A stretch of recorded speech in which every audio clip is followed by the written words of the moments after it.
Upton here with a card making video for a blog named Hero.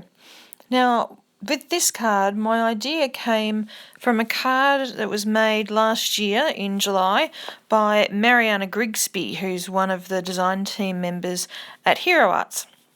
So I'm going to put a link to her original post in the YouTube description below and also in my blog post so you can check her card out. Now what she did was she used a stencil. She used a different stencil to the one that I'm using today, but still a Hero Arts stencil, and went over it with white pigment ink, but then went over a second time with a colour. She actually used two different colours. I'm just going to be using one. So I'm using this stencil from Hero Arts and just taping it down. What I've done, I've masked off a stripe in the middle of my craft cardstock. That's where my sentiment is going to go. So I didn't want to cover that with ink for this stencil. I'm just sticking down the stencil with some masking paper, and then I'm taking some Colourbox white pigment ink and a Ranger ink blending tool, little mini ink blending tool, just putting some of the white pigment ink onto my craft mat here because I didn't want to get too much. I didn't want it to go all blobby and get sort of big puddles of the pigment ink, so I just put some of it onto my craft mat and then just picked it up from there. Alright, so I'm going all the way over this stencil, and what I'm going to do a little bit differently to what Mariana did in her card, I'm actually going to heat set this pigment ink first before I add the colour to it.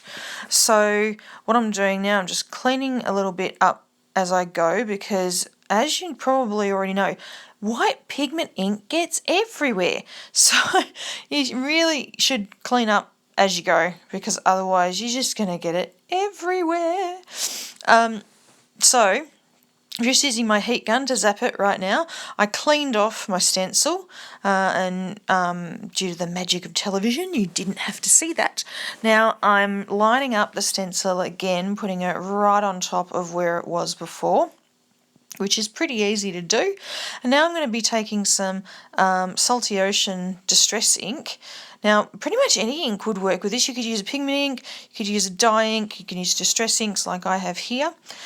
And I'm just going over, now I'm not going over the whole lot, I'm just sort of going around the edges. So I want a bit of a gradient of colour, a little bit darker blue towards the edges, but fading towards a little bit of white where I haven't really added any blue in the middle of each area. So you can see that gradient now. So just again cleaning up as I go, just removing the stencil, the masking tape and the stencil, and that's my stenciling done. Now I'm going to move on to the sentiment. I'm actually going to use this Happy Stamp and Die set. You need cutting out a number of different pieces of white cardstock with the die Happy, but also a little bit of some glitter paper. This is from American Crafts, sort of a pale glitter paper. I'm going to stick these together, so 3 white die cuts plus the glitter die cut over the top with some Ranger Multimedia Matte. So you can see I'm just adding little strips, little dots of this adhesive, and you can see I've got a needle nose applicator tip on the end of that. Makes it really easy to do this kind of adhesive work.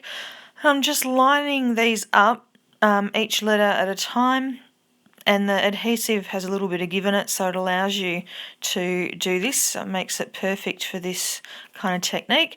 And I'm not going to bore you with doing this over and over again, so once I've done one, I'm going to cut to the end. So here's my final layered up piece with 3 layers of white cardstock, 1 layer of glitter paper. The rest of the sentiment is going to read Happy Birthday. I think I've said this before in one of my videos, is I make birthday cards the most. Other than Christmas cards, birthday cards are the card that I make most of. So what I'm going to do is I'm going to white heat emboss the birthday just onto that strip. So to make sure that my white embossing powder doesn't stick to all the rest of the ink that I've got on this panel, even though I heat set it, just to make sure, I've just run over it with my Eco Success powder tool to make sure that the embossing powder stays where I want it to stay.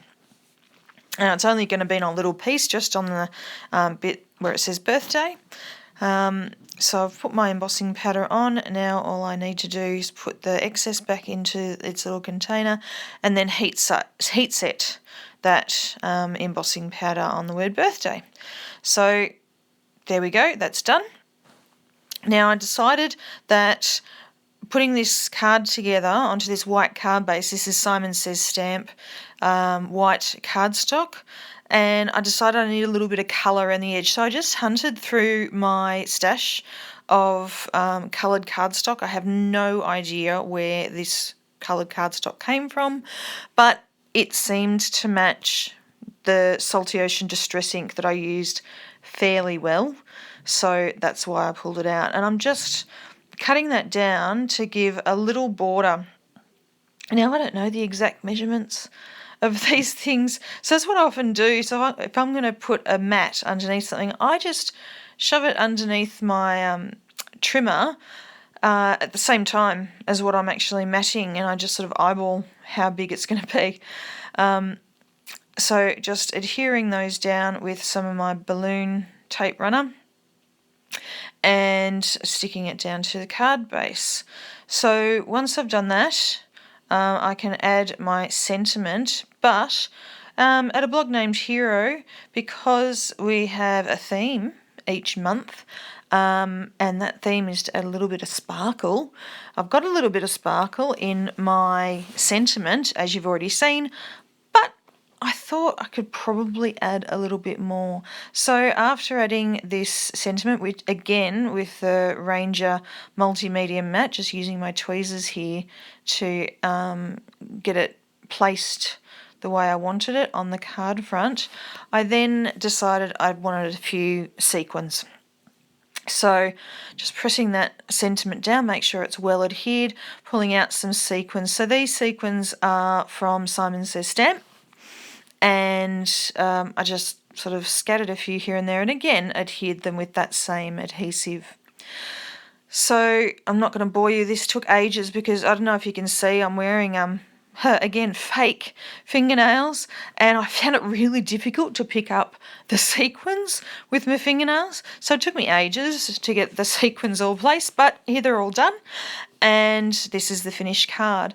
Now I didn't leave it there because I actually made 2 of these cards, not just in the blue, but I also put it in pink as well.